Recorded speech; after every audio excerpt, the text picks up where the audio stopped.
Cinema lovers, சிறைன்னு ஒரு படம் தமிழ்ல வந்திருக்குங்க. ஆக்சுவலி இந்த 1000 crores 2000 crores 3000 crores எல்லா crores-ஐயும் ஒதுக்கி வச்சுட்டு நல்ல படத்தை பாருங்க, நல்ல படத்தை ரசிங்க. Absolutely one of the master class film I seen for the past 2-3 years. Last இந்த கோவிடுக்கு அப்புறம் நம்ம பார்த்ததுல ஒன் ஆஃப் தி பெஸ்ட் மூவின்னு சொல்லுவாங்க. ஏன்னா அவ்வளோ ஒரு எமோஷ்னல் மூவிங்க. அவ்வளோ அதை சொல்றதுக்கு வார்த்தை இல்லை, அவ்வளோ பெரிய ஒரு மூவி சிறை. அதோட எனக்கு பிடிச்ச விஷயம் என்னன்னா அப்துல் அண்ட் கலையரசி அந்த ஒரு லவ்வுங்க. ஒரு சீன் நான் ஜஸ்ட் எக்ஸ்பிளைன் பண்றேன். கோர்ட்ல அந்த பொண்ணு வரும், கலையரசியை பார்த்தோன்னா அந்த அப்துலுக்கு ஒரு எமோஷன்ஸ் வரும்.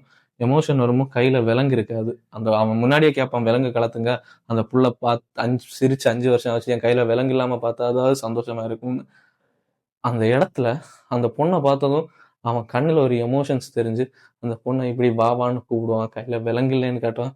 யோ, என்னையா பண்ணி வச்சிருக்கேன். அவ்வளோ ஒரு எமோஷனா இருக்குங்க. நம்ம பாக்குற நமக்கே அவ்வளோ ஒரு ஃபீலா இருக்கு. ஐயா சேர்ந்துட்டான் ஐயா அப்படின்னு சொல்ற ஒரு விஷயம். இட்ஸ் பீன் ட்ரமண்டஸ் மூவிங்க. நான் ஸ்டில் என் ஃபேவரட் கார்ட்ஸ்ல நான் டாப்ல வச்சிருப்பேன் அப்படிப்பட்ட ஒரு மூவி. ஏன்னா